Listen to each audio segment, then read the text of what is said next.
God forgive me if I cry. Weary blues from waiting. Lord, I've been waiting so long. These blues have got me crying.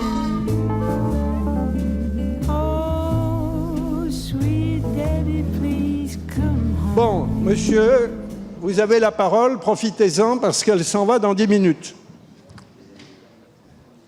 Monsieur Obalk, au travail. Oui, au travail.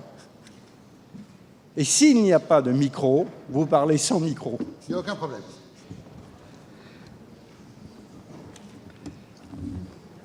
J'attends que tout le monde se place. Il est possible que ceux qui étaient là il y a un an trouvent des similitudes entre mon speech d'aujourd'hui et ceux d'il y a un an, mais c'est parce qu'ils ont la mémoire un peu superficielle. Je ne dirai pour commencer qu'un seul mot, Magnéto. Ça tourne. En avant-première.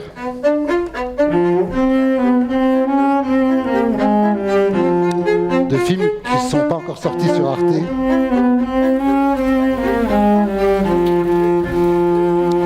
Sur les musiques de Mozart.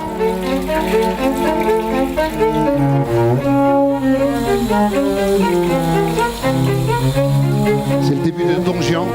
Vous connaissez Leporello, Don Juan et le commandeur.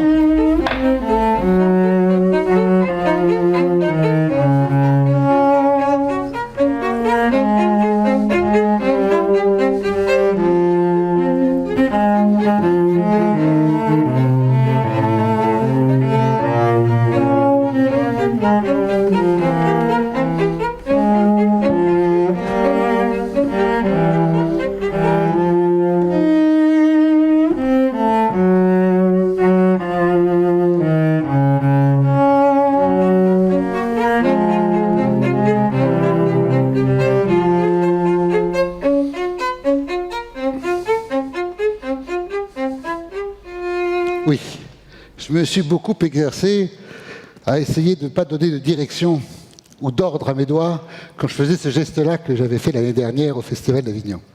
Et vous voyez, quand on fait comme ça, quoi qu'il arrive, si on ne fait pas attention, si on ne donne pas de direction à ses doigts, si on laisse la main faire ce qu'elle veut comme elle veut, on a, je dois dire, une sorte d'escalier de doigts que vous voyez là. Je le refais de l'autre côté. Magnéto.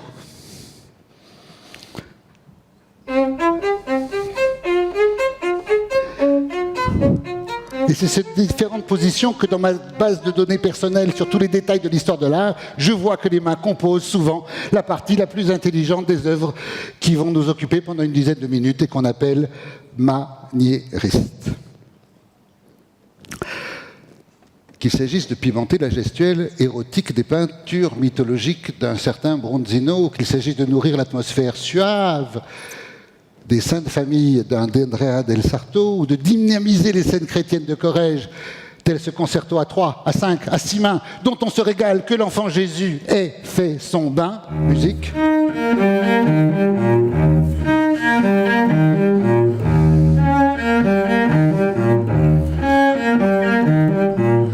On peut se demander ce que font au juste ces mains maniéristes. Pas grand-chose. On les voit souvent, regardez.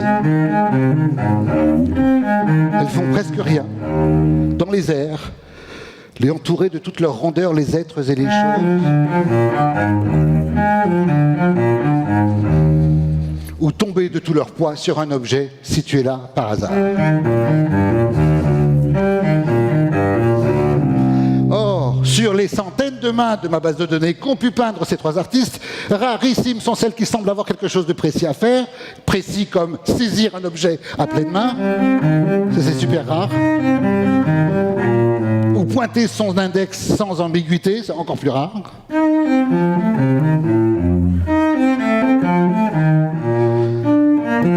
C'est complètement...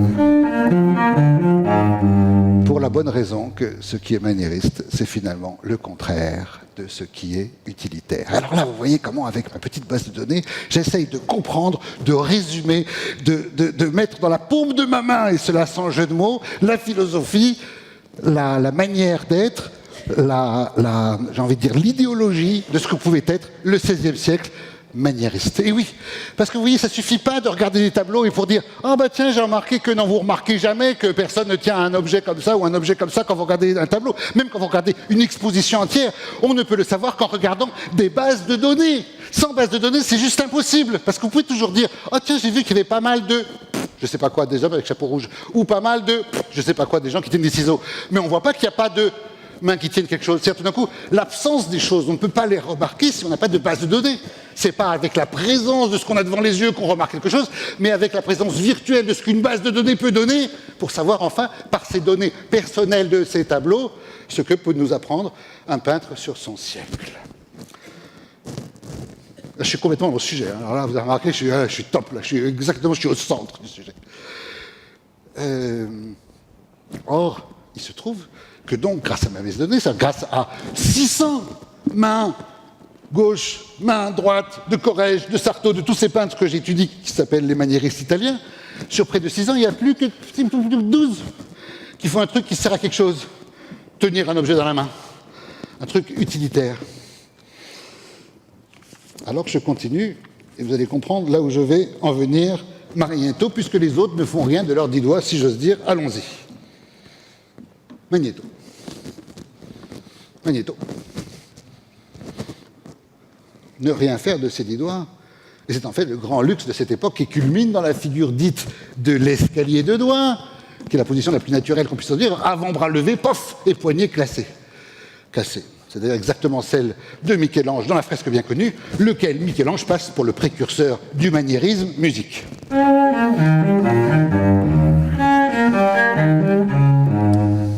C'est presque toujours du même escalier qu'il s'agit dans tous ces exemples de mains aux doigts ballants, auxquels Sarto prête ici des intentions maternelles. J'ai bien dit que c'était des intentions maternelles. Et donc Corrège préfère multiplier les points de vue avec virtuosité, tournant à son gré autour de la même figure. Regardez celle-ci qui te fait pivoter à 90 degrés pour le détail d'une autre composition. Et on tourne autour, super sympa, regardez. C'est Io et Jupiter, on connaît à peine.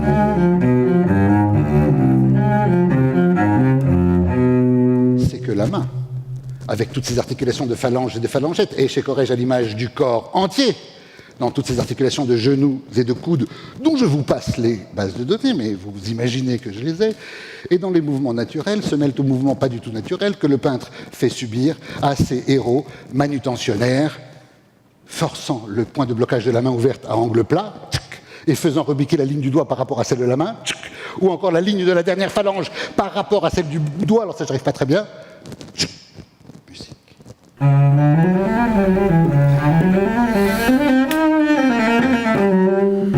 Comme on peut le voir dans toutes ces mains qui rebiquent. Alors là, ça rebique de chez rebique. Hein.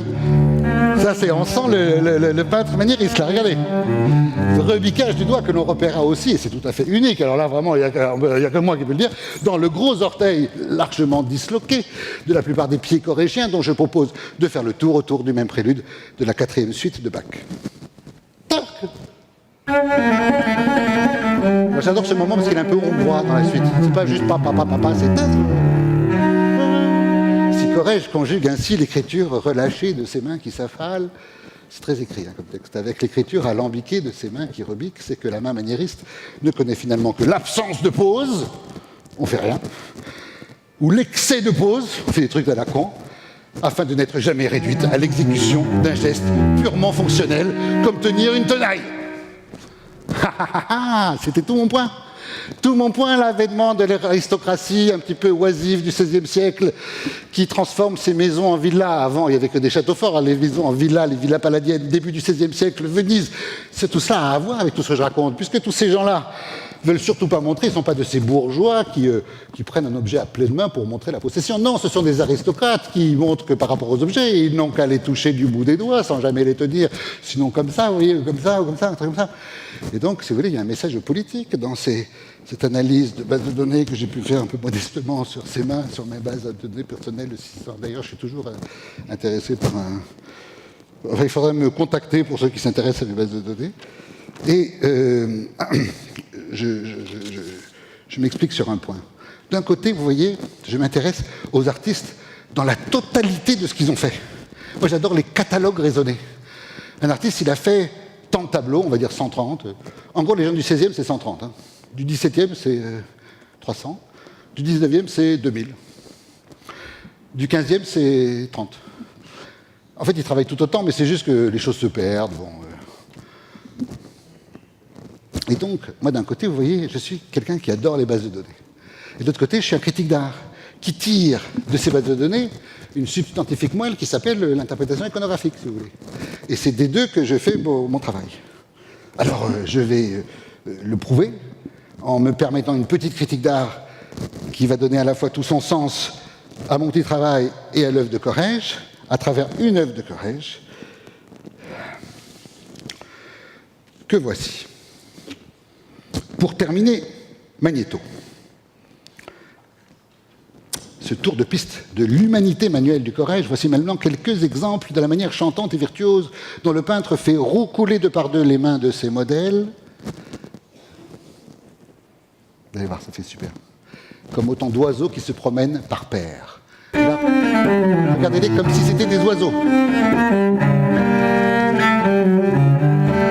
Complètement des oiseaux, là. Ce dernier détail est peut-être le plus bel exemple de l'inventivité maniériste, clou narratif de cette scène de mariage mystique qui mérite quelques explications. Alors là, on va tout faire à la fois. La religion, la peinture, les bases de données, la contemporanéité, je commence. Selon la légende, Catherine d'Alexandrie, sainte et de noble extraction, aurait rejeté la demande en mariage d'un roi persécuteur, arguant que ce n'était pas possible, elle était prise, elle était fiancée à Jésus. Pas n'importe quel Jésus, un Jésus qui a juste un bébé, selon le fameux mariage mystique qu'elle fit en rêvant avec le Christ, thème très prisé. Très prisé à la Renaissance. L'étrangeté du songe est évidemment accentuée par l'âge du fiancé, puisqu'il s'agit de Jésus tout petit qui, assis sur les genoux de sa mère, regardez bien, s'apprête à enfiler l'anneau au doigt de Sainte Catherine. Dans ce tableau du Sarto, peint une douzaine d'années avant celui du Corrège, comparez donc.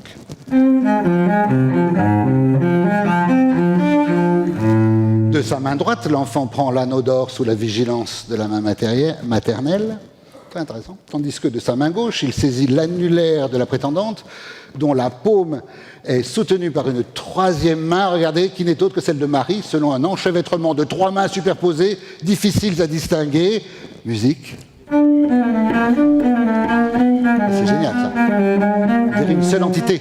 Il fallait ce monstre à 15 doigts pour sceller le mariage hors norme d'un enfant divin et d'une sainte quelque peu enflammée, pour ne pas dire un peu dingue, né 4 siècles après lui. Des 4 coins de ce tableau carré, tous les regards convergent fascinés vers ce monstre anatomique à une heure avancée du crépuscule. Car il n'y a pas que les historiens d'art dans mon genre pour s'intéresser aux Romains de Corrège, il y a aussi Catherine, il y a Saint Jean-Baptiste, il y a la Vierge Marie, il y a l'enfant Jésus qui tous regardent, obnubilés, regardez les yeux, sont tous obnubilés par ce morceau de maniérisme qui crée de l'étrangeté.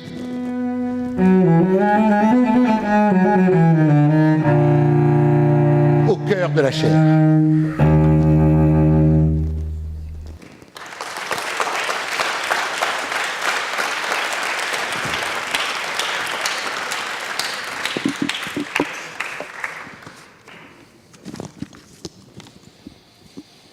Merci beaucoup.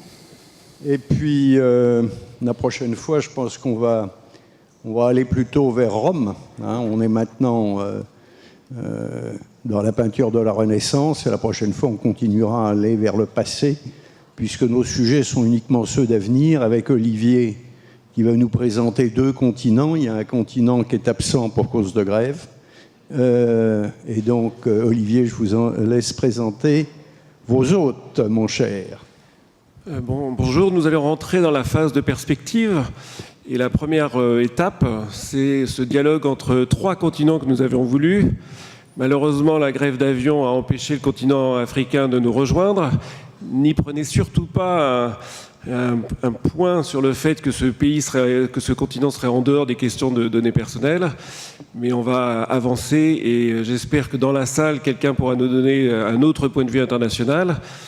Mais l'angle que nous allons prendre maintenant, c'est l'angle du citoyen, puisque la journée a montré que les consommateurs étaient concernés, que les entreprises l'étaient. Dans les perspectives, nous aurons tout à l'heure le point de vue de monsieur Maurice Lévy sur la question. Mais je voulais faire appel à 2 citoyens, monsieur Rapaport, citoyen américain et entrepreneur, que j'invite à nous rejoindre, et monsieur Siddharth Bhatia, écrivain et auteur indien, qui viendront. Je leur ai posé 2 questions et on va devoir faire un peu plus court compte tenu des délais. La question est simple, c'est quel est le point de vue de leur continent sur la vie privée et sur les données personnelles et qu'est-ce qui peut être fait. So, it's your turn.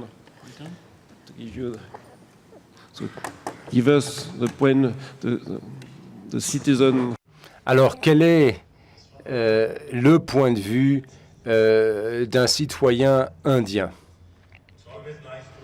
Bien, vous savez, il est toujours agréable de pouvoir représenter 1,250 milliard d'habitants, mais ce n'est pas toujours facile. Je ferai de mon mieux. D'abord, je tiens à vous remercier de m'avoir invité à cette manifestation importante. Ce que je vous propose de faire, c'est de passer en revue quelques questions et de vous présenter donc un point de vue qui est légèrement, voire très différent du point de vue anglo-saxon ou occidental. Lorsqu'on parle de libertés individuelles, ce point de vue, cette notion est vue différemment dans différents pays et justement, il faudra éviter trop de généralisation. Mais alors, on a parlé beaucoup de protection des libertés individuelles ce matin. On s'est dit qu'il nous fallait un cadre politique, un cadre juridique pour protéger ces données individuelles. Évidemment, ce cadre peut exister, mais à condition de comporter la dimension éthique et sociale. Et bien souvent, de bien des façons, on se pose une question souvent non posée, de savoir pourquoi et pour qui faisons-nous tout ceci. Alors, le point de vue inverse consisterait plutôt à dire que, à la limite, le citoyen ne souhaite pas avoir un cadre juridique. Le citoyen ne souhaite pas passer trop de temps à s'interroger sur ces questions de protection de sa vie privée ou des données individuelles. Et c'est vrai que on donne beaucoup de données autour de nous, aux sociétés de cartes de crédit, à l'administration. Par exemple, lorsqu'une société est sur l'Internet, lorsque nous faisons du commerce électronique, lorsque quelqu'un va sur Facebook, non seulement cette personne a-t-il donné son numéro de téléphone, son adresse et que sais-je, mais souvent bien d'autres informations très personnelles. Et chaque seconde, les internautes livrent des détails sur leur vie, sur ce qu'ils ont mangé au petit déjeuner, au déjeuner, où ils sont allés en vacances, leurs relations personnelles et interpersonnelles, et toutes sortes d'informations qu'ils souhaitent eux-mêmes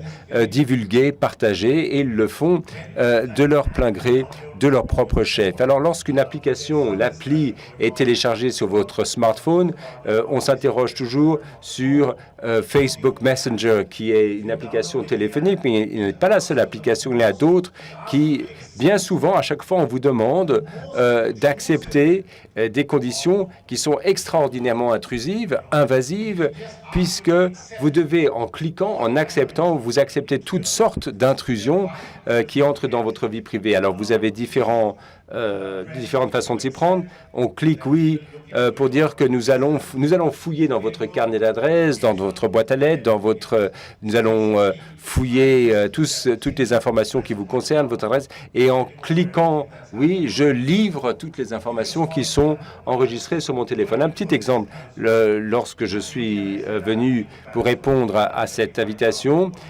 j'étais content d'accepter et je suis allé sur Internet pour voir ce qui se passait dans les musées parisiens.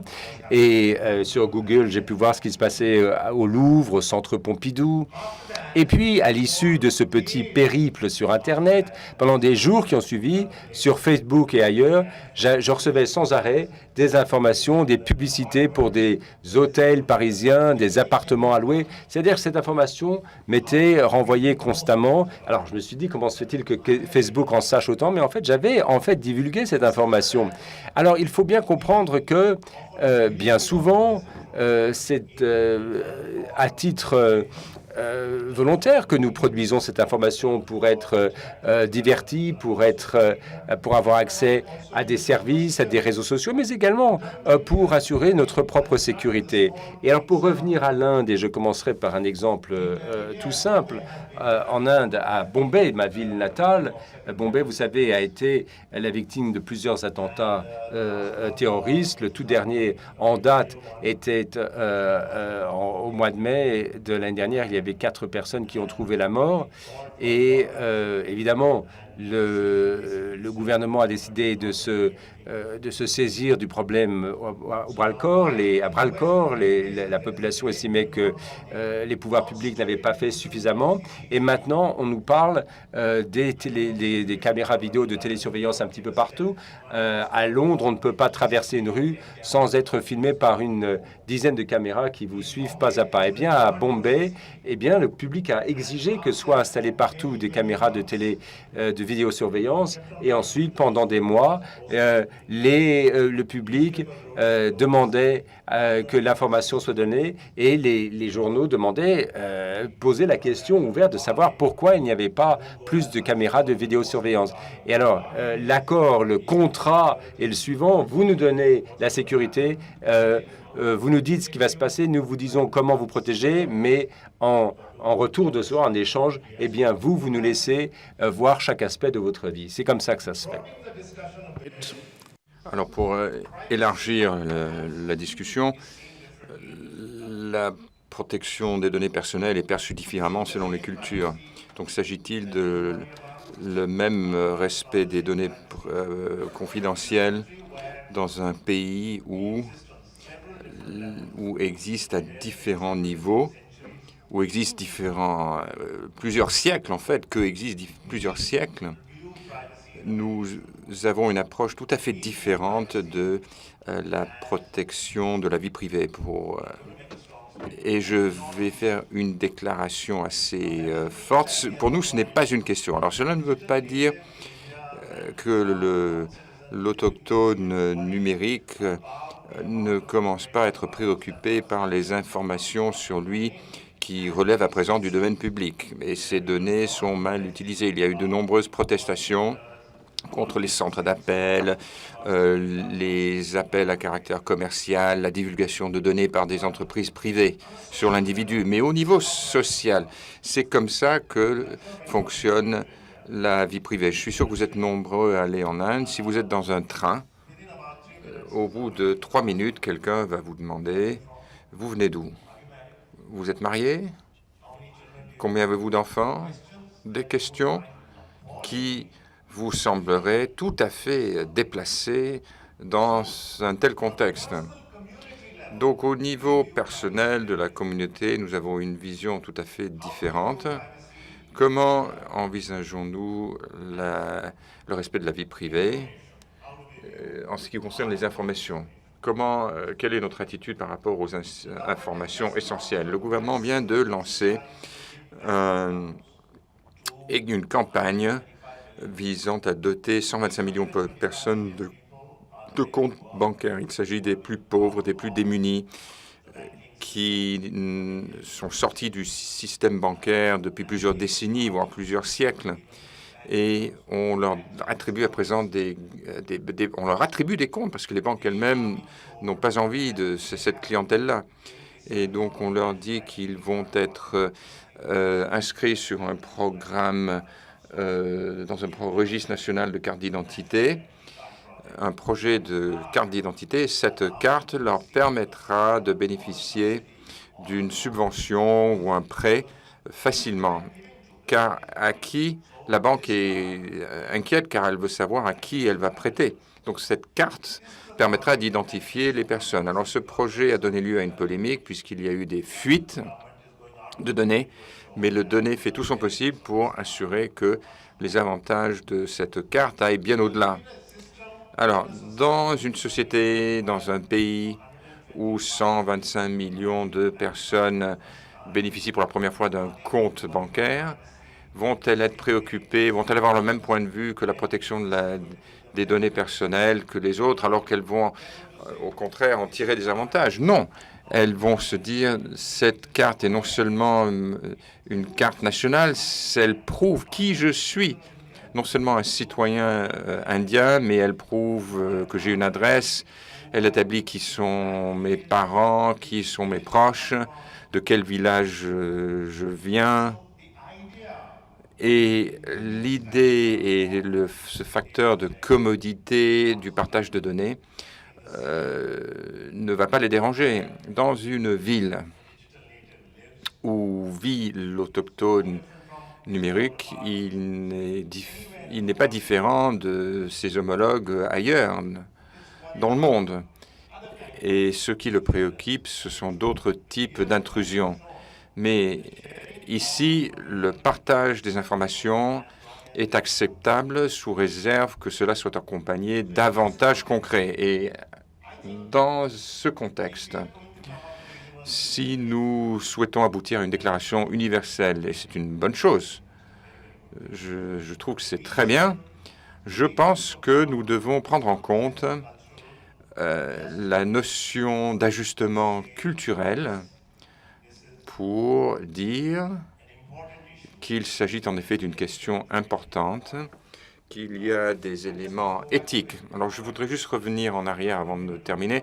Lorsque nous parlions de divulgation d'informations à une application sur Facebook, par exemple, l'Inde a des millions, des centaines de millions d'utilisateurs de Facebook et Twitter, mais il y a 850 millions utilisateurs de téléphones mobiles dans le pays. Donc, vous voyez quelle proportion cela atteint. La préoccupation qui va émerger, c'est que ce n'est pas que ces informations vont tomber dans les mains du gouvernement, mais que cela va aller cela va se retrouver dans des endroits où le gouvernement n'a aucun contrôle. Donc, la protection de la vie privée, la confidentialité, ça, je crois qu'il faut prendre en compte. Il y a en effet un contrat qui vous est proposé sur téléphone mobile. Vous l'acceptez. On vous demande de lire les lois sur la protection des données personnelles. Personne ne le fait.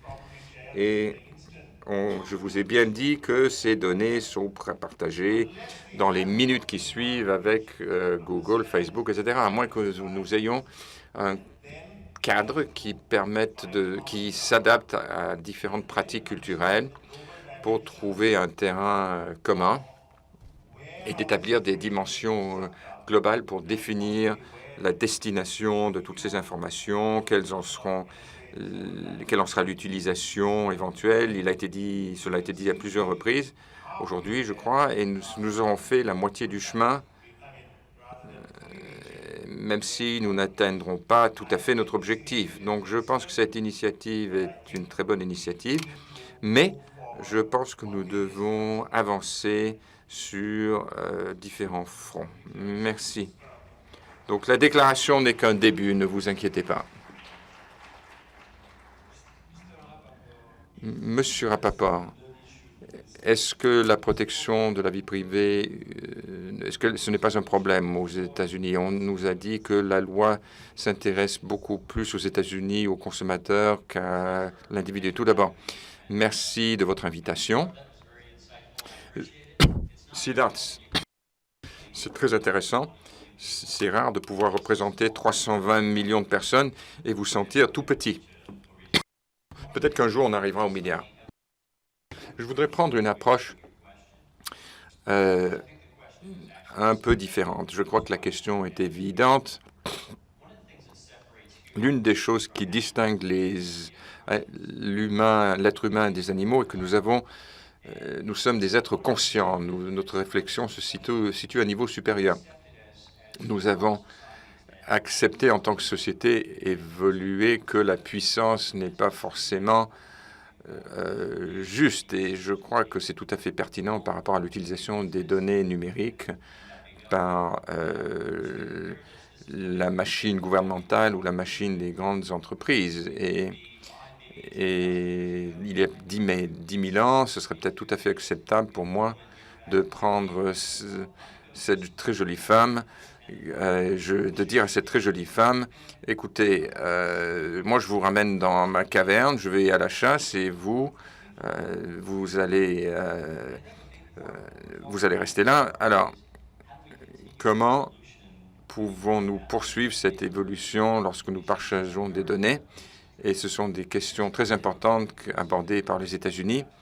Et comme vous l'avez dit, Siddhartha, la culture indienne, en Inde et autour du globe, est très différente. Et trouver les dénominateurs communs, c'est un véritable défi. Aux États-Unis, cela est inscrit dans la fondation du pays lors de la déclaration d'indépendance. Thomas Jefferson a dit que nous sommes dotés par notre Créateur de droits inaliénables, droit à la vie, droit à la liberté, droit à être heureux. Et je crois que vous ne pouvez pas atteindre ces objectifs afin d'avoir un certain contrôle sur les éléments qui constituent votre vie privée. Alors, je suis également un entrepreneur. Je comprends en tant qu'entrepreneur que, bien sûr, il faut de l'innovation, de la valeur commerciale, bien sûr. Donc, nous avons ces traces indélébiles inscrites dans la Constitution américaine sur la manière dont nous appliquons le droit américain. Alors, les États-Unis ne sont pas un pays parfait. Nous enfreignons nos propres lois. Nous avons pratiqué l'esclavage pendant 2 siècles. Et si vous réfléchissez à l'esclavage, il s'agit de prendre le corps, le produit du travail de la personne et de voler le travail de ces personnes pour votre propre gain. Donc, l'esclavage, ça a été un problème énorme. Mais l'un des éléments intéressants qui en est émergé est que vous rendez esclave le corps, mais vous ne rendez pas esclave la liberté d'expression de la personne. Vous ne pouvez pas assurer la servitude de l'esprit humain. Donc on constate bien le caractère unique de la créativité humaine, et c'est très différent. Ce n'est pas tout à fait la même chose que contrôler l'esprit des gens. Donc le défi auquel nous sommes confrontés est que les big data donne la possibilité de définir une équation, mais moi j'estime que le big data, même si cela n'obéit pas aux meilleures pratiques qui sont établies afin d'équilibrer les besoins des entreprises, des individus, en fait nous encourons le risque de la servitude de l'esprit. Car si moi j'incarne mon propre ADN culturel, ça c'est le produit du travail de mon cerveau. Et si d'autres personnes ont le droit de s'approprier cela, en fait, ils s'approprient le contenu de mon cerveau et cela devient encore plus effrayant si on examine la mauvaise utilisation de cela. Et quand je regarde les algorithmes, est-ce que quelqu'un a le droit de savoir ce que je vais penser à l'avenir? Vraiment, ce sont là des questions très importantes et qui font peur. Donc, pour revenir à des choses concrètes et sur la manière dont cela se manifeste aux États-Unis, je pense que tout le monde a entendu parler ici d'Obamacare, qui est le terme utilisé pour désigner la tentative de créer un système de santé universel aux États-Unis. Alors j'ai passé beaucoup de temps à Washington et je me suis tenu près de la pile de documents. Ce document fait presque 4 mètres de haut. Et si vous essayez d'imaginer ce que cela veut dire, c'est tout simplement, c'est très lourd, c'est très complexe, cela écrase l'innovation, la liberté, et cela met le gouvernement, le place en tant qu'intermédiaire entre moi, en tant qu'individu, et mon médecin. Et ce sont des vrais problèmes, des problèmes tout à fait réels avec lesquels nous nous débattons en tant que pays. Et je peux facilement venir ici et parler au nom de 320 millions de personnes, mais nous sommes un pays bipolaire et il faut faire très attention lorsque nous recueillons des données très importantes. Les Américains se rendent compte qu'on ne peut pas faire confiance à un broker. Dans les années 1950, 60, 70, les États-Unis, jusqu'à la guerre du Vietnam, on faisait confiance au gouvernement. On se disait, le gouvernement est là pour servir le peuple, donc on peut faire confiance au gouvernement. Mais nous nous sommes rendus compte qu'il s'est produit 2 événements récents qui ont suscité l'inquiétude à la fois de la gauche et de la droite aux États-Unis. Premièrement, le IRS. Vous avez l'apparence qu'un côté du gouvernement utilise l'IRS, les services fiscaux. C'est la seule agence américaine où vous êtes coupable, à moins de jusqu'à ce que vous soyez prouvé innocent, ce qui va à l'encontre de la présomption d'innocence, qui est le principe de base de notre pays. Et d'un autre côté, même si vous recueillez des données pour des bonnes raisons, la NSA, vous avez parlé de l'Inde, et j'y suis allé, j'étais à ce monument de Mumbai, j'y étais 2 années après que ait lieu cet attentat, et nous nous sommes rendus compte que même si le gouvernement cherche à utiliser une information correctement, il suffit qu'il y ait une personne qui ait accès à ces informations pour des raisons politiques, quelles qu'elles soient, elle peut assurer les fuiter. Donc on pense à Snowden. Snowden a fait la lumière. On considère que c'est un traître, mais il a fait une personne avec accès à des informations aussi sensibles était en mesure de divulguer ces informations et de manipuler les relations des différents secteurs du gouvernement. Ça, c'est vraiment une transformation, un événement majeur que nous n'avons jamais eu à traiter dans le passé. Alors, j'ai passé beaucoup de temps dans le secteur à examiner la matrice énergétique. Alors là, on parle de choses, des éléments sociaux. Et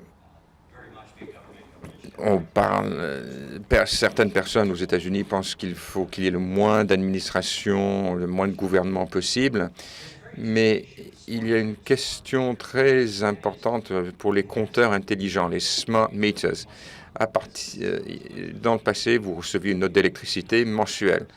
Donc, cela permettait de suivre la consommation d'électricité, de se chauffer. Enfin, à la fin du mois, on avait la facture. Maintenant, avec un smart meter, un compteur intelligent, je peux moi-même gérer ce système et quelqu'un d'autre peut avoir accès à ce compteur et il pourrait constater que je ne suis pas chez moi, par exemple. Et donc, moi, j'ai un alibi parce que je suis à mon bureau, il y a une caméra qui me surveille. Mais qu'est-ce qui me permet de dire que je n'ai pas appelé mon cousin pour lui dire, voilà, cette personne n'est pas chez elle, on peut aller la cambrioler.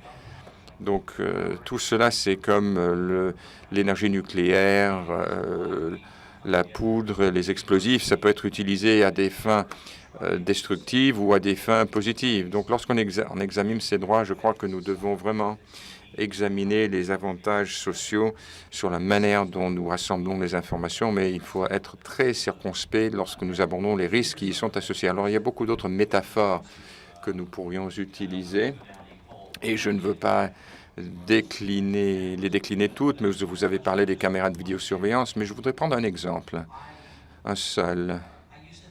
Je pensais auparavant que les caméras j'avais une des sociétés, mes sociétés pratiquaient l'intégration.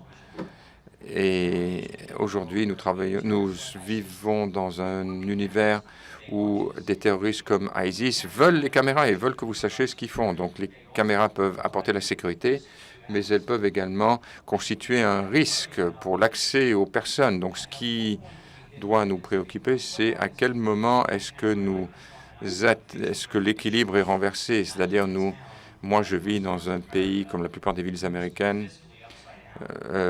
où les finances publiques sont en piètre état, et maintenant cette ville me dit je peux conclure un accord avec une agence publicitaire, je peux utiliser la reconnaissance faciale, je sais que John Rappaport vient de passer devant cette caméra, et la caméra vendra peut-être mes pratiques de promeneur à une agence publicitaire. Alors, est-ce que cela constitue quelque chose que ma ville devrait faire pour assurer des recettes, des revenus? Donc, on en vient aux individus et il faut ajouter l'âge comme partie de cette équation, l'intérêt dans l'équation. Il y a un peu de diversité. Je pense que l'âge moyen, c'est autour de 40 ans dans cette salle. Maintenant, si on envisage la personne moyenne qui a 130 ans, qui ne se souvient pas de l'époque où il n'y avait pas de technologie, une grande partie de ces personnes, notamment ceux qui ont 25 ans, voire moins, j'ai une fille qui est au collège, un autre qui est à l'université, ils ne pensent pas que les données constituent un élément de propriété. Donc je ne sais pas qu'il y a encore des dessinateurs dans la salle, mais si nous avions un dessinateur, nous avions un magicien, nous avons eu un critique d'art, nous avons des représentants des médias. Donc je pense que tout le monde considérait que ces données, ces éléments numériques constituent ma propriété. Donc je n'ai pas plus le droit de voler ces données que je n'ai le droit de voler votre carte bancaire. Et tout le monde qui a moins de 25 ans estime en fait que les données sont gratuites. C'est soutenu par la publicité, les recettes publicitaires. Je ne sais pas comment on fait de l'argent, mais en tout cas, moi j'ai ces données. J'ai cette discussion avec mon fils. Il a 17 ans, il cherche à avoir accès aux données. Et selon lui, si on a accès aux données, cela veut dire que ces données sont gratuites. Et ça, c'est un problème culturel considérable auquel nous sommes confrontés, notamment la croissance de la valeur d'entreprise ou la croissance du PIB provient des données numériques, des services numériques. Donc il y a différentes façons de régler ces problèmes qui sont examinés. Donc je ne sais pas si mes amis canadiens sont représentés ici, mais si vous avez Anne Kovok, elle a beaucoup travaillé sur la protection des données personnelles. Elle a eu des responsabilités dans ce domaine en Ontario, au Canada. Elle a travaillé beaucoup dans une organisation qui s'appelle Privacy by Design. Et ils ont commencé à examiner la manière dont on incorpore la protection des données confidentielles dès le départ, avant que cela soit mis sur le marché. Donc certains États américains sont très progressifs. La Californie est presque toujours leader dans ce domaine. Et en 2013, ils ont voté des lois qui cherchaient à protéger la jeunesse, les jeunes, car en fait, on sait bien que les jeunes font des bêtises et ensuite ils réfléchissent à leurs erreurs, notamment lorsqu'il s'agit de trouver un emploi. Donc l'idée d'avoir le droit à être oublié, la Californie a donc acté cela,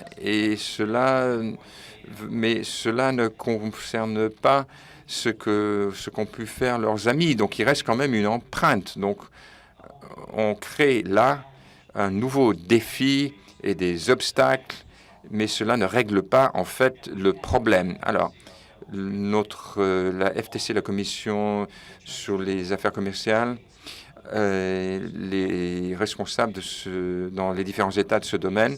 Alors, il y a 28 États qui ont voté ou sont en train d'adopter une protection des droits numériques.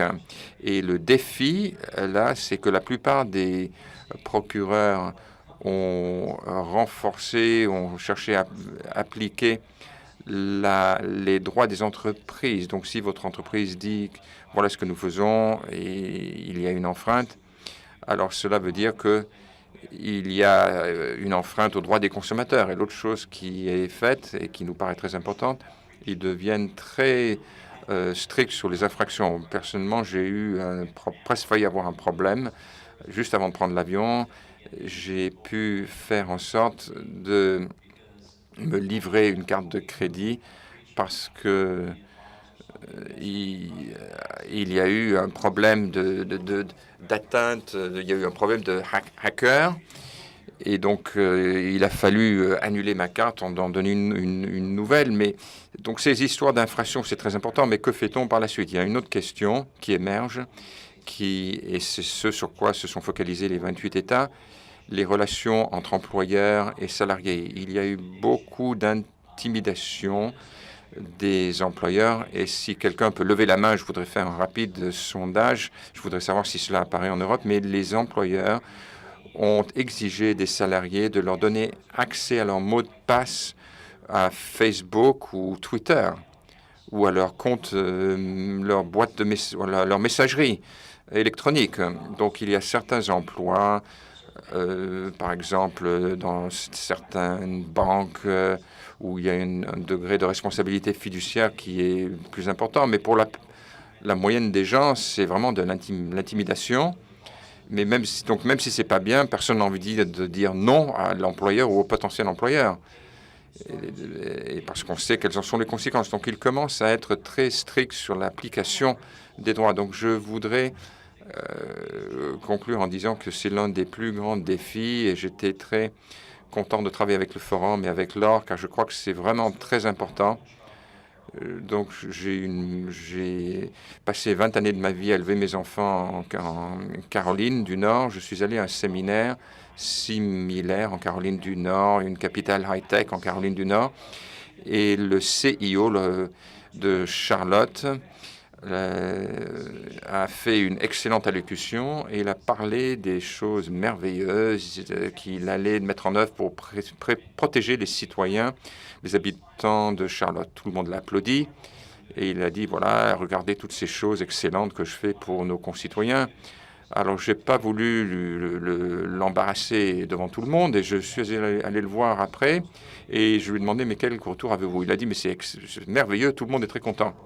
Moi, je lui ai dit, c'est affreux, c'est mal, cela va tuer l'emploi. Il m'a regardé comme si j'étais fou. Je lui ai dit, écoutez, je vous explique, vous avez déjà créé une entreprise? Il a dit non.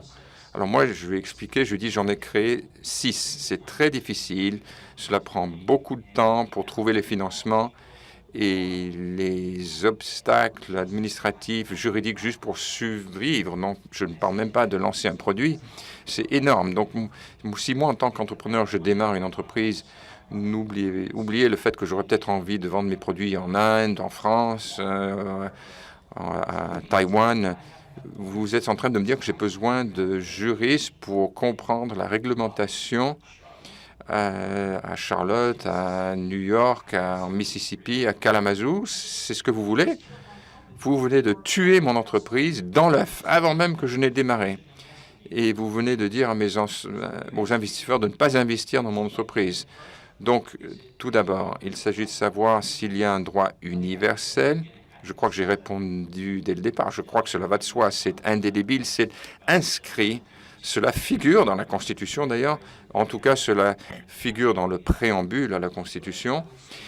Et mon vote pour le Forum est de dire oui, et qu'il s'agisse d'un créateur ou des sages, les pères fondateurs. Je crois qu'il s'agit en effet d'un droit de l'homme et que nous devons y accorder le respect nécessaire. Et enfin, et rapidement, en tant qu'entrepreneur, je comprends aussi que nous avons besoin d'innovation, nous avons besoin d'investissement, nous devons être en mesure de commercialiser ces données. Donc, nous devons établir un équilibre. Et ce qui m'intéresse beaucoup, c'est que je pense que nous faisons un très gros effort pour établir cela. Et au nom de 320 millions d'habitants des États-Unis, je vous dis bravo, continuez. The good news. Alors, ce qui est sympa, c'est que ces deux intervenants sont d'accord sur cette notion de la déclaration. Malheureusement, la mauvaise nouvelle, c'est qu'on n'aura pas le temps de poser des questions, puisque nous allons devoir passer à l'intervention suivante. Et donc, si vous voulez parler aux citoyens du monde, ce sera à l'issue de l'intervention finale. Alors, avant de passer la parole à Maurice Lévy, qui est déjà là depuis un moment, je voudrais que vous regardiez un très court clip. Alors, il en a fait beaucoup, il voulait tous vous les montrer, et j'ai négocié une partie des temps morts pour que vous n'en voyiez qu'un. Vous pourrez voir les autres au Quai d'Orsay, avec Laurent Fabius, demain et après-demain, dans le cadre des Journées du patrimoine. Donc, c'est un culture drone fait par Gonzague Saint-Brie sur le château de Versailles. Très bref, mais il y en a 19 autres. Il dure 2 minutes et demie.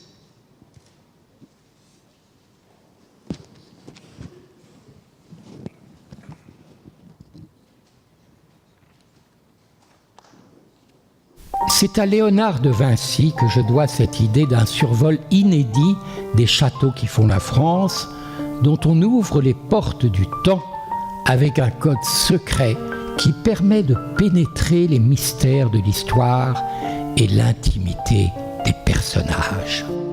Culture Drone est cette cage ouverte où l'on apprend l'oiseau.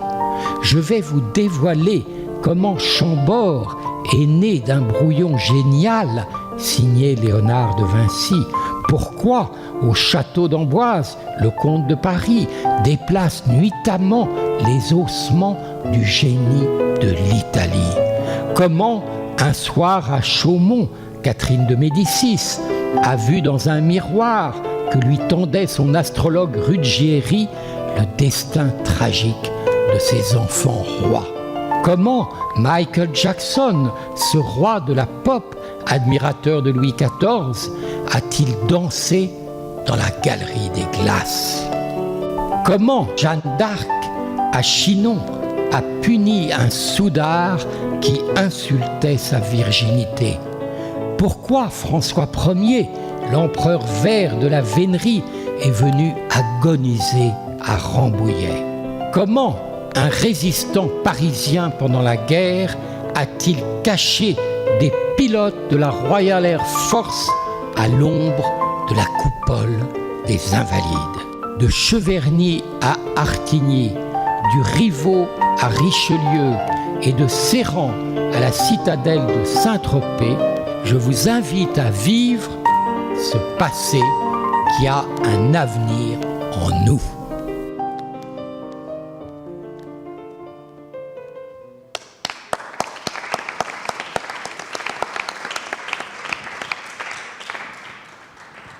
Alors, Maurice, je suis très content de vous accueillir ici parce que vous êtes l'héritier spirituel de l'homme de la réclame.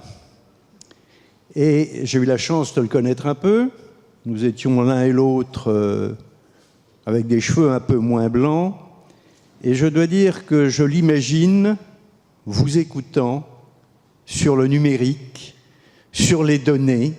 Et donc, c'est en pensant à lui que nous allons vous écouter pour que vous nous expliquiez ce que demain nous allons faire, comme lui nous a expliqué hier comment on sentait ou pressentait le client. Mon cher Maurice, à vous.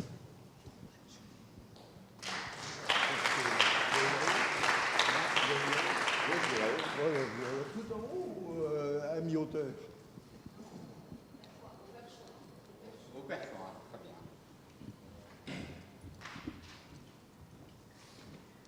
Quel honneur que d'être au perchoir. L'avantage, c'est que je vois qu'il sommeille, parce que j'imagine que c'est pénible à toutes ces heures à attendre. D'autant plus que, Monsieur le Président, j'ai constaté que vos fauteuils n'étaient pas très confortables. Donc je pense que c'est fait pour que les sessions soient courtes. Donc on va essayer de faire court. Mon cher Nicolas, merci de votre invitation. Non seulement nous avions les cheveux moins blancs, mais vous en aviez. Il se trouve que mon premier entretien avec Marcel Besnel-Blanchet, c'était le premier jour où j'ai rejoint Publicis. C'est pas lui qui m'a recruté, c'était Claude Neuschwander, que vous avez bien connu. Et j'étais censé le voir pour quelques minutes, et il a voulu essayer de comprendre ce que je faisais. Alors je lui ai expliqué, et au bout d'un moment, comme toujours avec Marcel, c'est lui qui m'a expliqué mon métier. Et il a eu cette fulgurance et de dire, un jour, si je comprends bien ce que vous êtes en train de me dire, un jour, quelqu'un de son appartement va pouvoir commander ses courses et on les lui livrera sans qu'il ait besoin d'aller à l'épicerie du coin. Authentique, c'était le 2 mars 1971. Donc vous voyez, c'était un homme effectivement de prescience. Le propos que j'avais l'intention de tenir était bien sûr autour des données, et puis essayer de tracer quelques perspectives en fonction de cela. Je dois dire que beaucoup de choses ont été dites lors de la réunion précédente et que ce soit M. Rapoport ou que ce soit notre ami indien, il faut qu'il me pardonne parce que je ne sais pas prononcer son nom, ils ont quand même abouti à la même conclusion. Un, il faut des droits, mais deux, il n'y a pas, c'est une non-issue. Il n'y a pas de problème. Donc, on se demande s'il n'y a pas de problème, pourquoi il faudrait des droits. Mais enfin, ça, c'est un autre débat. Ça fait partie des contradictions habituelles. Je vais commencer par quelque chose qui est très simple, c'est que j'ai un métier qui est celui de publicitaire. Le métier de publicitaire, je gagne ma vie en faisant gagner mes clients. Et comment est-ce que je fais gagner mes clients? Ben, c'est très simple. Il suffit que je fasse grossir leur chiffre d'affaires, et pour faire grossir leur chiffre d'affaires, il faut que je puisse cibler les bonnes personnes. Ça veut dire que toutes ces données qui sont agglomérées, ben, c'est quelque chose qui me permet de les aider à vendre davantage de produits ou de services, d'améliorer leur image en faisant ce que les Américains appellent du targeting, c'est-à-dire du ciblage. Et donc, le digital, pour nous, publicitaires, c'est un peu le Graal, pas très loin en tout cas. Je rappelle que l'un des pionniers de la publicité, ou plutôt l'un des pionniers des utilisateurs de la publicité, puisque M. John Wanamaker était un annonceur. Et il a été un des tout premiers à utiliser la publicité. Et il déclarait à qui voulait l'entendre, le problème avec la publicité, c'est que chaque fois que je dépense $1, j'ai 50 cents qui sont perdus. Le problème, c'est que je ne sais pas lesquels. Et c'est effectivement un des grands problèmes de la publicité d'antan, c'est qu'on savait à peu près que ça marchait, mais on ne savait pas quand on retirait une brique, qu'est-ce qui se passait et comment est-ce que l'édifice pouvait s'effondrer. Avec les données, avec tous les outils d'analyse, de mesure, de ciblage, nous sommes en mesure de cibler de manière extrêmement précise les gens qui nous intéressent. Et donc, il y a peut-être toujours un peu de sous perdus, et sur $1, il n'y a plus que 20 cents ou 25 cents qui sont perdus, mais plus du tout 50, donc on a amélioré. Et donc, tout ce qui permet aux publicitaires de bien faire son travail, de favoriser la performance des clients, et donc, en fin de compte, la performance de l'agence, nous intéresse grandement. Et au premier chef, bien sûr, quand on regarde l'utilisation des données, quand on regarde comment est-ce qu'on peut faire les choses, on se rend compte qu'il y a énormément de choses qui nous permettent d'améliorer notre performance. Par exemple, avec les smartphones, non seulement je suis capable d'envoyer le bon message à la bonne personne, mais en même temps, en sachant où elle se trouve. Et donc, je fais de la géolocalisation. Je choisis, en fonction de l'endroit où elle est, le message qui va être le plus approprié. Et je vais donc lui dire, en ce moment, il y a sur le rayon lingerie 20% de réduction au bon marché. D'ailleurs, dépêchez-vous, parce que ça se termine dans 5 minutes.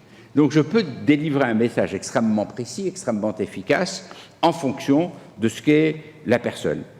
Et il y a même des nouveaux outils, en particulier ce qu'on appelle les beacons, où lorsque vous passez à proximité, grâce à un système de Bluetooth, on peut vous délivrer un message. Et demain, pourquoi pas, on pourrait même lier cela à une caméra et puis constater que sur mes épaules, j'ai un peu de pellicule et elle va me dire non seulement que j'ai intérêt à acheter ce shampoing, mais qu'en plus, il est excellent contre les pellicules. Donc on imagine tout ce que cela peut faire et on voit bien que les données sont essentielles. Et finalement, qu'est-ce que c'est que les données?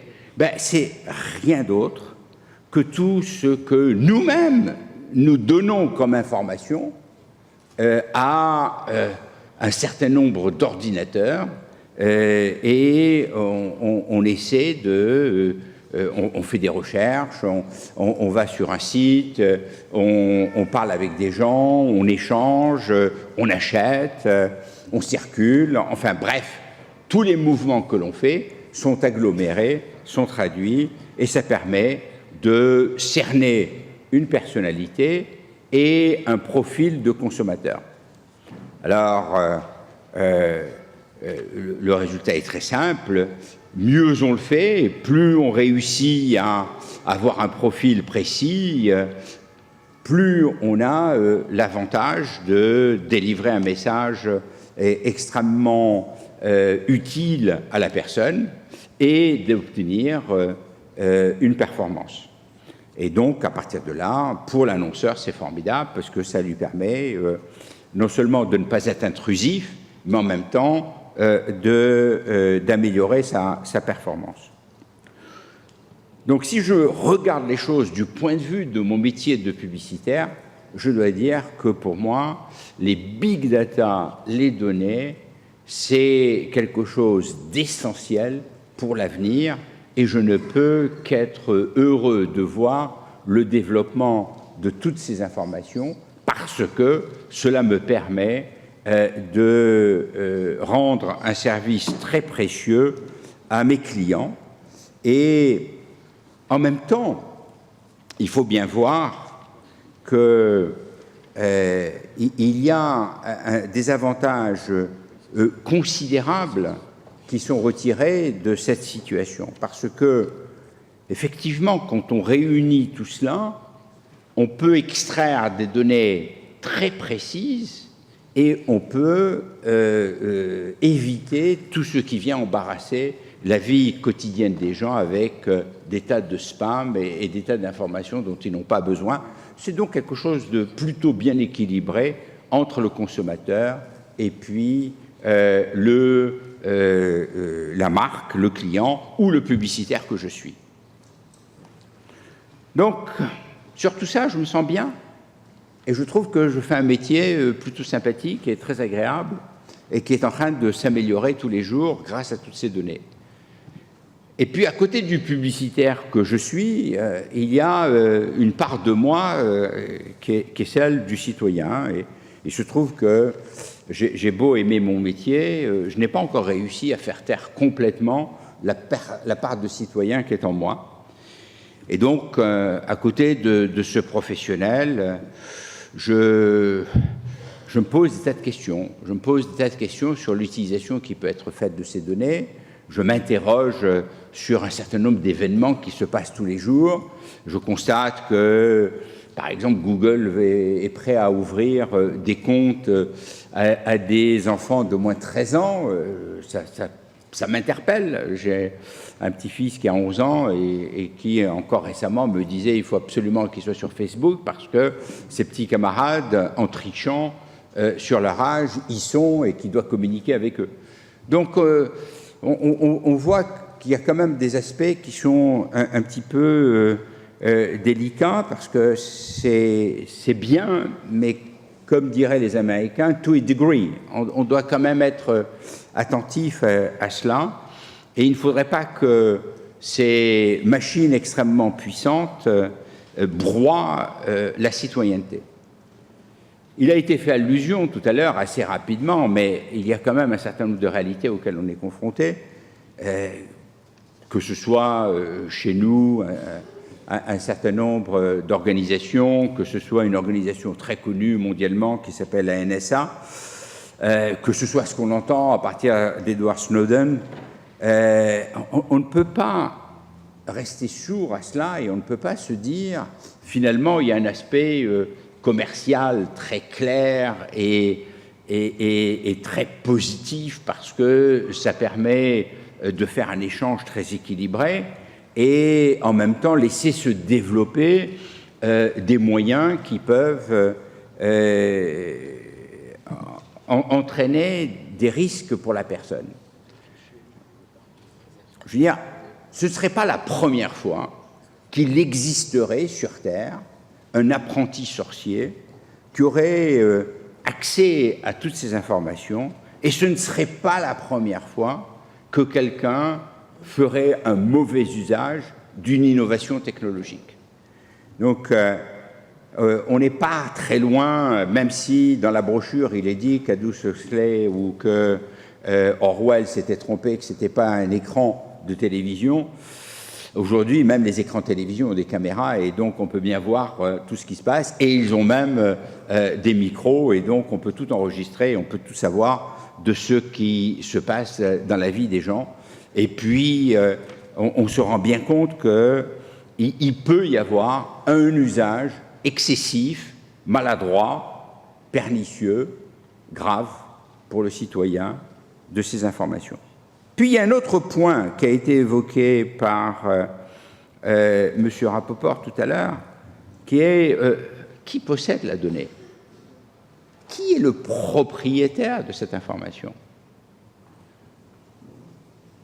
Pourquoi est-ce que je ne serais pas propriétaire de mon profil? Je le nourris, je remplis un certain nombre d'informations, j'ai des tas d'échanges qui définissent exactement qui je suis. J'ai une valeur en tant que consommateur. Je représente une valeur. Alors c'est vrai que ma valeur toute seule ne vaut pas grand-chose et que l'intervention de M. Facebook ou de M. Google peut changer les choses parce qu'ils en agglomèrent des tas, des millions et que c'est l'agglomération de ces millions qui fait que ça a de la valeur parce que tout d'un coup, on constitue des groupes suffisamment cohérents et forts pour que cela puisse représenter une valeur pour Monsieur Google, pour Monsieur Facebook et pour mes clients. En même temps, au nom de quoi serait-il autorisé à utiliser ces données tout seul, sans que je dise quoi que ce soit, et sans qu'il y ait un partage de la valeur? Soyons cyniques une minute. Puisque je représente de la valeur dans la mesure où tous ces profils agglomérés ont une valeur extrêmement importante, il suffit de voir les capitalisations boursières de ces grands groupes, pourquoi donc n'y a-t-il pas un retour de cette valeur chez le consommateur qui ont nourri l'ensemble de ces données? Alors on pourrait se dire, finalement, Google, Facebook, ils nous offrent quelque chose en échange. C'est gratuit. Et ce partage des informations, cet accès au search, ces données qui nous permettent de faire des comparatifs de prix, le fait que l'on puisse aller sur un certain nombre de sites gratuitement, tout ceci, effectivement, peut être en échange de ce que je donne comme information. Mais en même temps, si on regarde quelque chose de très intéressant, qui est les 100 sites les plus visités au monde, on se rend compte que c'est à peu près 1300 sociétés qui vont chercher les données sur ces 100 sites et qui vont les commercialiser. sans rien me donner en échange. Donc si Facebook ou si Google ou Twitter me donnent un certain nombre de services en échange, il faut bien voir que ces 1300 sociétés que nous avons pu répertorier, elles ne me donnent rien. Donc la notion même de propriété de la donnée doit être au cœur de la réflexion de demain. Elle est absolument indispensable parce que derrière la notion de propriété, il y a celle de partage de la valeur, et cette valeur sera de plus en plus importante demain. Et ce n'est pas parce qu'elle sera dans les nuages qu'elle n'aura pas de valeur, bien au contraire. Et on sait en plus, depuis les études qui ont été faites sur l'économie de l'immatériel, plus une donnée est utilisée, plus elle a de la valeur, contrairement à ce qui se passe dans l'univers physique. Donc, on se rend compte qu'il y a une valeur importante. Alors, certains ont d'ailleurs considéré que cette valeur importante, ils allaient la négocier. Et il y a un certain nombre de gens, je prends l'exemple de Foursquare, vous connaissez bien ce site de service pour que les gens puissent se rencontrer en fonction de l'endroit où ils sont, qui lui va un peu plus loin et qui dit donnez-moi les renseignements et je vous fais un cadeau. Vous pouvez avoir un cappuccino gratuit chez Starbucks, ou alors autre chose, mais je ne peux pas citer la marque parce que je défends le concurrent. Et donc, pour moi, il n'y a qu'une seule marque dans le domaine des colas, et c'est Coca-Cola. Et donc, on voit qu'il y a déjà des débuts de négociation et qu'on peut obtenir quelque chose en échange de son profil, et que si on pousse le raisonnement un peu plus loin, on se rend compte qu'il y a des possibilités extrêmement importantes. Alors, quand on regarde tous ces éléments, on se rend compte aussi que on est en train de rendre pas mal de services. Je crois qu'il a été question de la dimension bonne et mauvaise, hein, et c'est comme toute arme et c'est comme toute information. Il y a le côté bon de ces données qui est, d'une part, je vous donne accès gratuitement en échange des informations que je peux collecter à énormément de possibilités qui transforment la société d'aujourd'hui. Par ailleurs, je vous rends service en tant que consommateur parce que je ne vous envoie que les messages qui peuvent vous intéresser à un moment donné. Et puis, il y a le côté un peu désagréable, qui sont ces mains invisibles dont on peut imaginer qu'elles peuvent exister et qui peuvent être redoutables de précision pour faire des choses inavouables, parfois louables dans la société que nous connaissons aujourd'hui, comme la lutte contre le terrorisme, mais souvent dangereuses, comme la mise à nu de la vie d'un certain nombre d'entreprises, de sociétés ou de personnes. Et donc se posent non seulement des questions de légalité et de droit, mais aussi des questions de légitimité, tout simplement. Et il y a eu pas mal de discussions, y compris lorsque on avait organisé le G8 sur la possibilité de réguler, de ne pas réguler. Qu'est-ce qu'on peut faire? Est-ce qu'on peut créer des textes? Est-ce qu'on est en mesure de faire quelque chose qui encadrerait un peu ce système? On se rend compte que c'est extrêmement difficile et qu'il y a des domaines dans lesquels il a été possible de faire des choses, notamment les données financières, mais sur les données personnelles et sur la possibilité d'opt-in ou d'opt-out sur les cookies, on se rend compte que c'est extrêmement compliqué et qu'aucun gouvernement n'a véritablement voulu prendre des décisions importantes. Alors on va voir avec la directive européenne ce qui va se passer, et puis on a aussi déjà un certain nombre de résultats, notamment le fait que Google a accepté le droit à l'oubli et que Privacy, où Eric Schmidt, Jimmy Wales et un certain nombre d'autres personnalités en font partie. Et puis, le premier meeting public a eu lieu la semaine dernière pour débattre justement du droit à l'oubli, liberté d'information et liberté ou droit à la vie privée. Il se trouve que même les Chinois s'intéressent à la vie privée. Ils se sont toujours intéressés, pas toujours pour les bonnes raisons. Mais là, ils s'intéressent même à la protection de la vie privée, ce qui est un phénomène un peu nouveau. Enfin, aux États-Unis, j'ai bien entendu, mais en réalité, on est très loin. On est extrêmement loin. Et s'il y a une autoroute sur laquelle il n'y a aucun feu rouge, c'est bien les États-Unis, parce que malgré tout ce qui a été mis en œuvre, on peut passer sans problème sur tous les textes qui peuvent exister, parce qu'il y a énormément de liberté donnée, ne serait-ce que par un certain nombre d'amendements de la Constitution américaine, et notamment celui à la liberté d'informer, liberté, etc.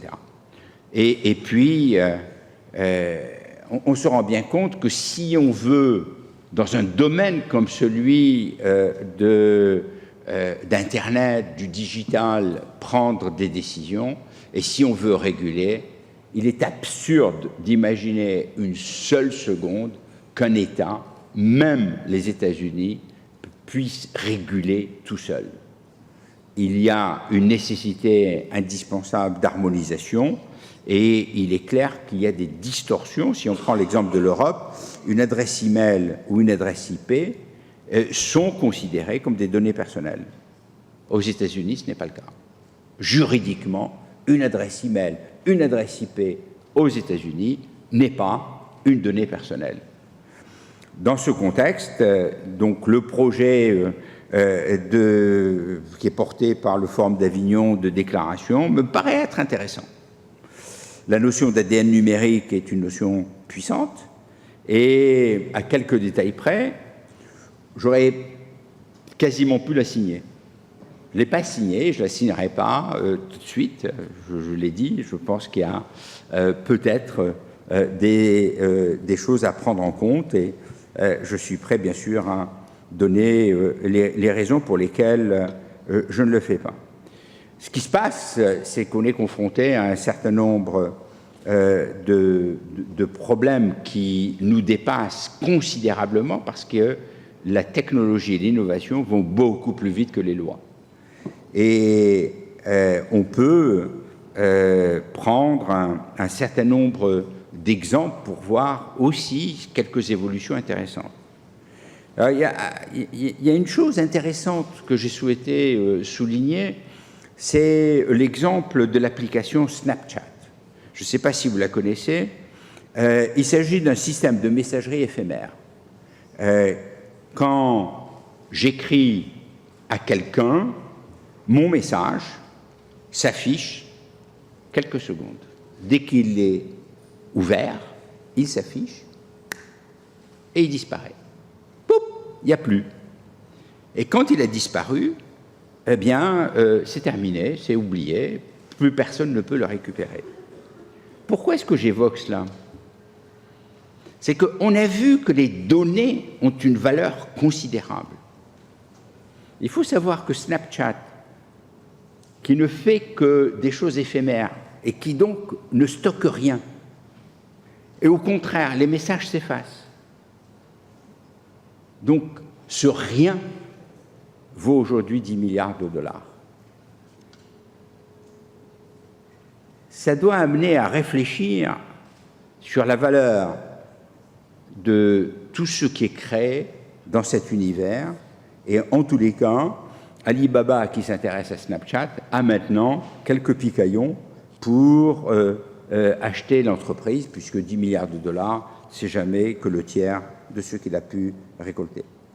Je peux élaborer, mais surtout, ce que je voudrais dire, et j'approche de ma conclusion, parce que je sais que la journée a été longue et que les sièges sont inconfortables,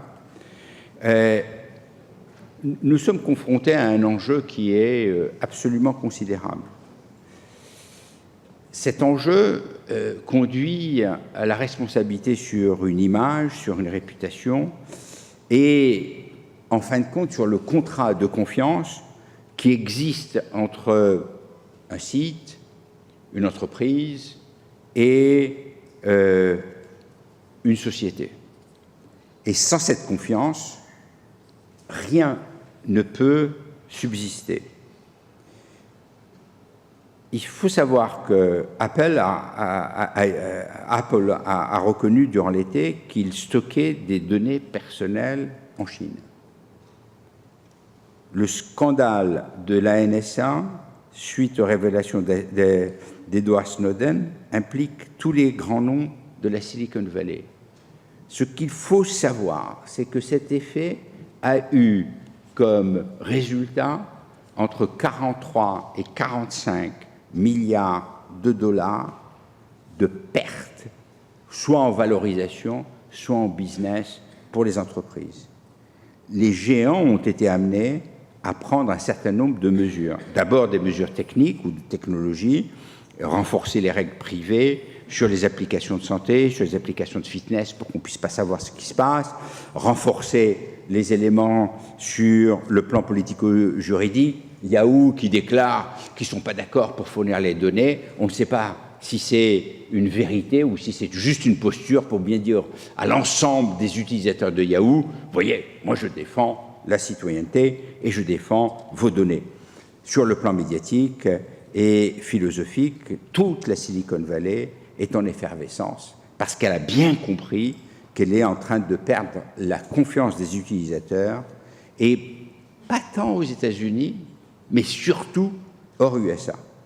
C'est donc une prise de conscience salutaire qui est en train d'intervenir et le fait que l'économie telle qu'on l'avait conçue et qui obéissait uniquement au dogme de la vallée semble avoir vécu. Dans ce contexte, et du fait de notre histoire, je suis convaincu que l'Europe a un rôle à jouer. Protéger une réputation d'entreprise, c'est se protéger du data leakage et en ne communiquant qu'avec parcimonie des informations à des tiers dont on peut se dire qu'on contrôle à peu près l'information. C'est en même temps veiller sur la diffusion des données clients. Les hackers qui se sont emparés des données de Target, de données d'un certain nombre de grandes entreprises, on voit bien que ça détruit en même temps la confiance que ces gens ont dans ces entreprises. C'est donc l'intégrité de ces entreprises qu'il faut également protéger. Et donc, pour conclure, je suis tenté de dire que protéger la réputation, que ce soit des entreprises ou des individus, c'est veiller au caractère raisonnable de l'usage que l'on fait du consentement. Raisonnable de par sa nature, consentir aux conditions générales sur sncf.com ne peut pas être la même chose que de consentir à un message ciblé en passant près d'un beacon. Ça veut dire qu'il y a une responsabilité de celui qui a collecté l'information.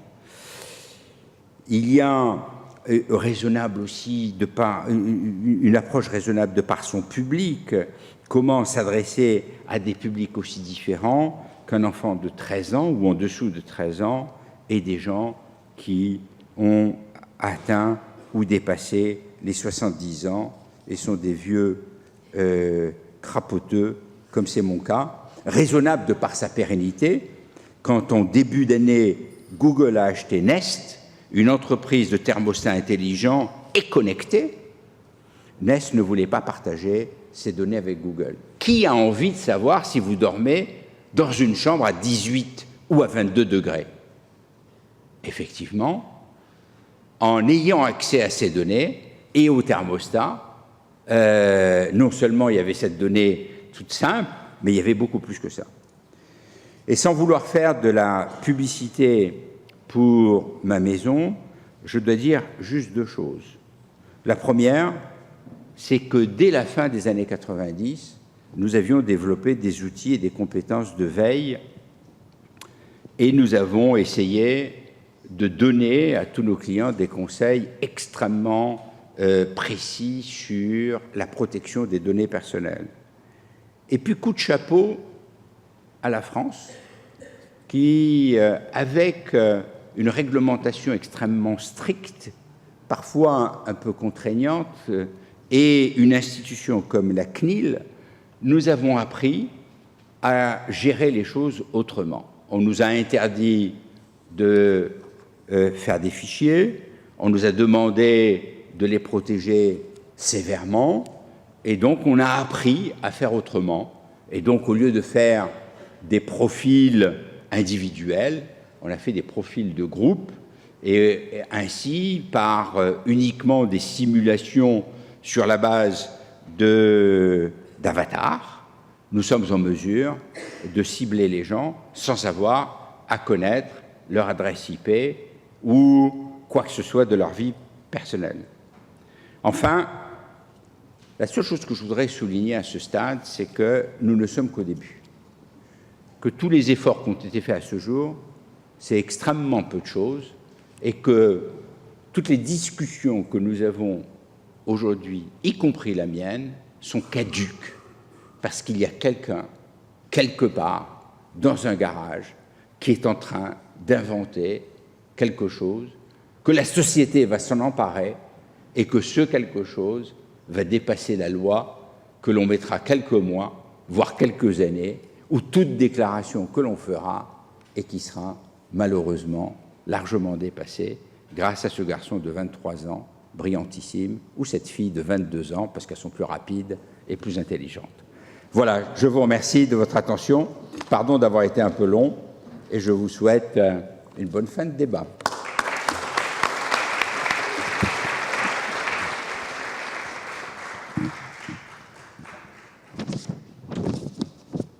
Maurice, merci. Et on va changer un tout petit peu l'ordre qui était prévu.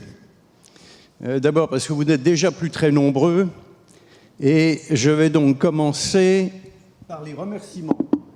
Parce qu'en général, les remerciements, il n'y a plus personne.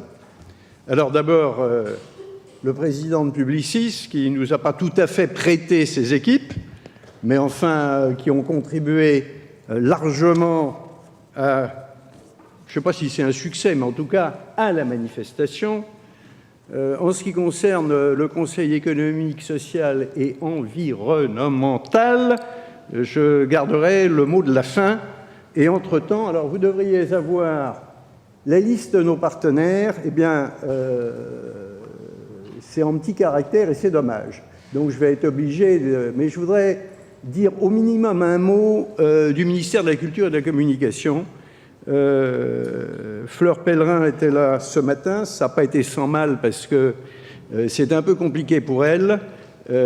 Quand on est jeune ministre, on a beaucoup de rendez-vous de tous les côtés et je crois que nous avons la chance, en ce qui concerne les hommes et les femmes de culture, d'avoir quelqu'un qui connaît le numérique et j'ai l'impression qu'elle va se passionner pour la culture. Donc peut-être que les sujets qui ont été évoqués, elle les prendra, comme j'ai l'impression qu'elle prend d'ailleurs tous les sujets, avec beaucoup de courage et de volonté. Alors, le Centre national du livre, ça ne vous étonnera pas, ils sont au cœur d'un débat majeur, avec d'ailleurs pour le moment un certain nombre d'auteurs américains, s'ils sont encore là, qui ne sont pas totalement d'accord avec certains acteurs américains. Neuflis OBC, BNP Paribas, les banques, Dassault Systèmes, le CNC, Orange, Arcurial, Google, Microsoft, la région Île-de-France, la SACEM, la SCAM. Nous avons des ateliers qui travaillent avec nous depuis de nombreuses années, EY et l'atelier Parinba, ainsi que Bain. Je ne vais pas citer tous les partenaires du Data Village, et je voudrais, il n'y en a plus qu'une, elles étaient deux, les dessinatrices de Cartooning for Peace. Que dire? Moi, j'ai entendu beaucoup de choses, et je dois dire que j'ai entendu, en ce qui me concerne, des choses plutôt très intéressantes. Avec, me semble-t-il, un vrai débat, qui a été évoqué par un certain nombre de participants, et peut-être d'ailleurs dans la différence entre la position de la France et des États-Unis, et j'espère, quand je dis de la France, que ce sera celle de l'Europe. Finalement, c'est très simple. Maurice, vous l'avez évoqué rapidement. C'est le consommateur face au citoyen. Ce n'est pas un faux débat. Parce que certains pensent, notamment probablement le dinosaure que je suis, que le citoyen prime le consommateur et que le consommateur a besoin d'être protégé par le citoyen. J'ai entendu beaucoup d'évolutions par rapport à chamboulement, etc. Oui, chamboulement, mais enfin, réfléchissez un peu à ce qu'a été l'imprimerie, réfléchissez un peu à ce qu'a été la voiture. Eh bien, des dispositions ont été prises pour permettre aux livres de se développer, aux citoyens de les lire et à certains livres que les mineurs n'y aient pas accès. Toute personne qui a sa première moto, sa première voiture, a tendance à commettre des excès de vitesse. Il a fallu que le législateur protège le citoyen. Et je dois dire que je n'aime pas du tout cette idée que la donnée qui concerne le président du Conseil économique et social soit un bien collectif. Je ne l'aime pas pour lui. Et je pense que quand on parle de propriété, ce n'est pas la propriété marchande, c'est la propriété effectivement sur laquelle on peut revenir. Comment un enfant qui a donné des données, il a la certitude que quand il aura son premier emploi, on ne va pas voir tout ce qu'il a envoyé parce que c'était gratuit, parce que c'était ceci. Et que donc je crois qu'il y a un mot que j'ai beaucoup aimé, qui me semble d'ailleurs un peu désuet pour certains, c'est l'éthique de l'action. Voilà. Nous ne devons pas bloquer les développements, mais nous ne pouvons pas accepter des développements qui se font contre le citoyen et évidemment, et d'abord, contre le citoyen le moins bien protégé. Et aujourd'hui, ce n'est que nous n'innovons pas. Pour l'essentiel, ce qui a été dit avant dans d'autres enceintes.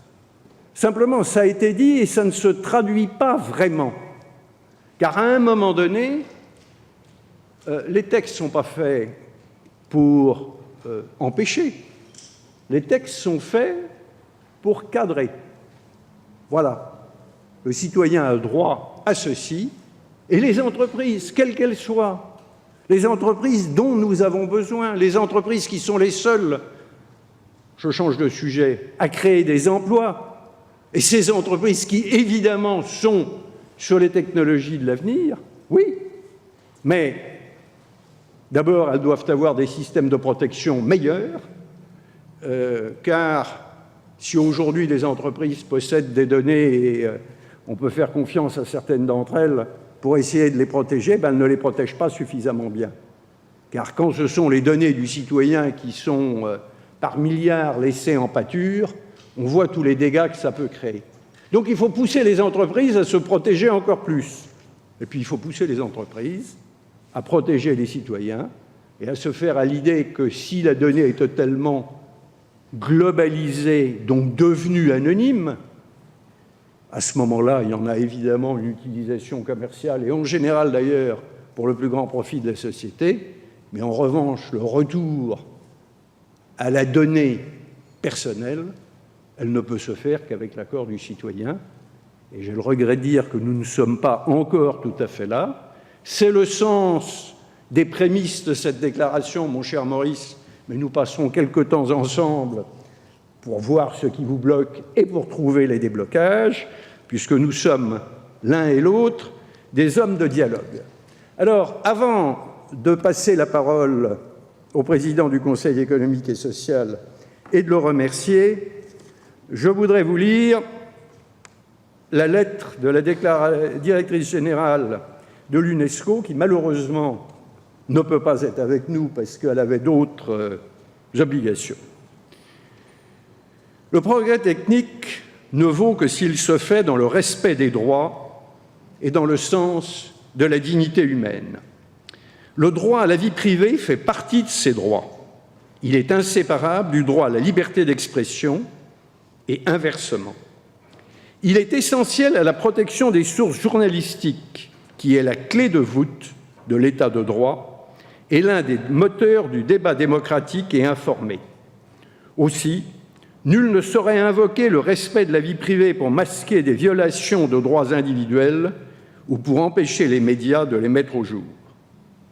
Internet bouleverse les perceptions, les concepts et les usages du privé, du public et de la relation entre les deux. Il offre de nouvelles libertés et construit aussi de nouvelles censures et des asservissements insidieux par la collecte, le stockage, l'utilisation de données et le catalogage qui peuvent être des façons parfois séduisantes de nier la liberté.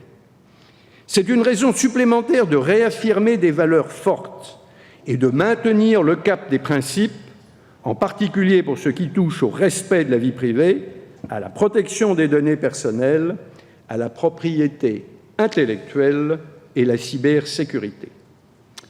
Parce qu'Internet est un outil mondial, notre réflexion doit l'être aussi et impliquer tout le point de vue et les acteurs de l'Internet, les gouvernements, les citoyens, les organisations internationales et non gouvernementales, la société civile.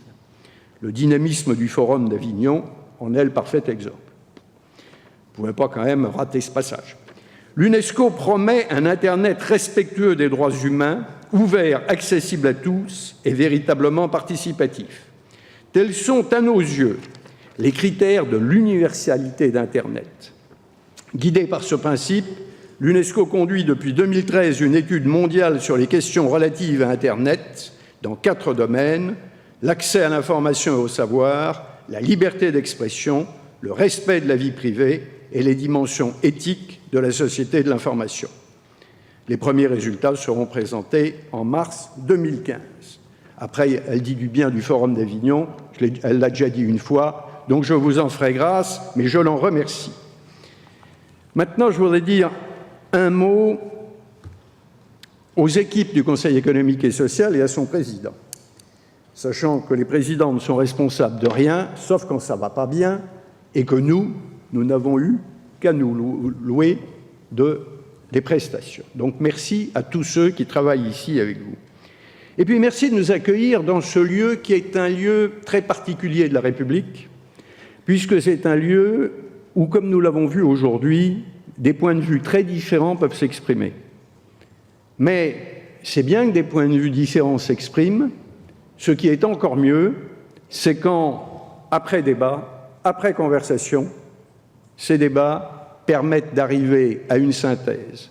Et je crois que ce pays, qui est tout de même celui qui a inventé les droits de l'homme, qui a su traduire dans un texte la philosophie des Lumières, est un des mieux placés pour pousser en Europe une avancée majeure sur ce sujet. Monsieur le Président, merci pour votre accueil, merci de nous avoir prêté cette pièce admirable. Merci.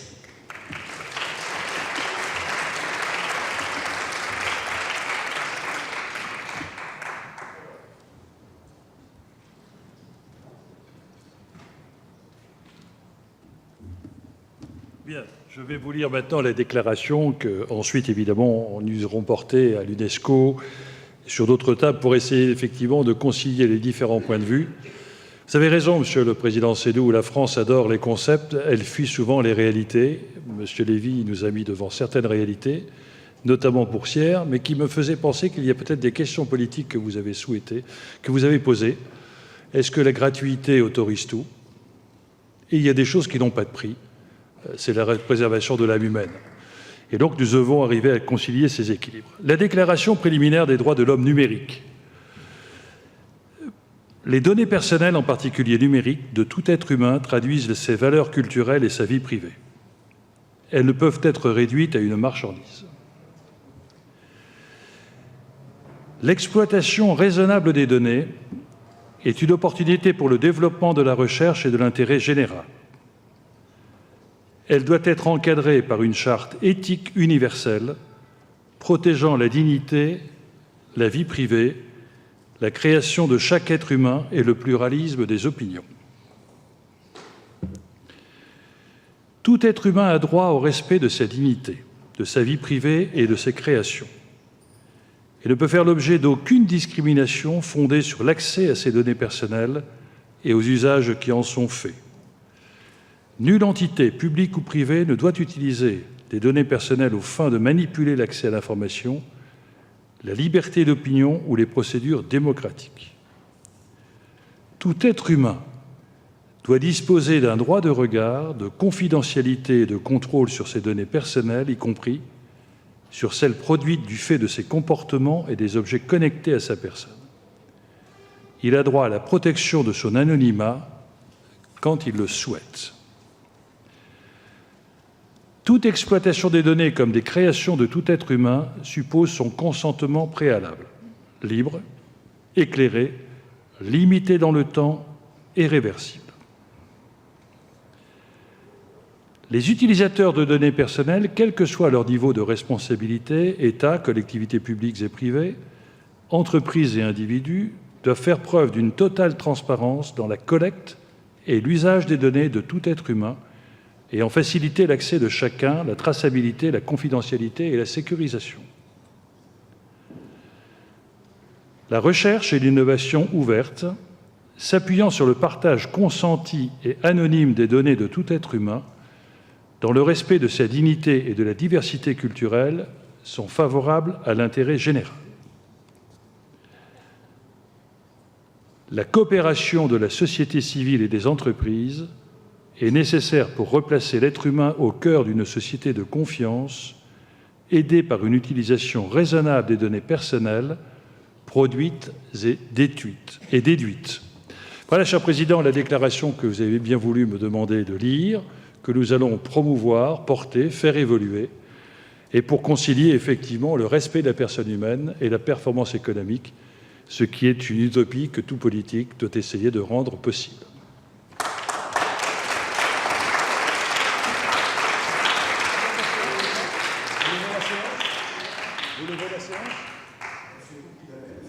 Eh bien, écoutez, la séance est levée. Je vous remercie de votre participation à cette journée très intéressante.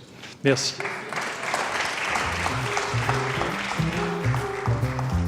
Dance me to your beauty with a burning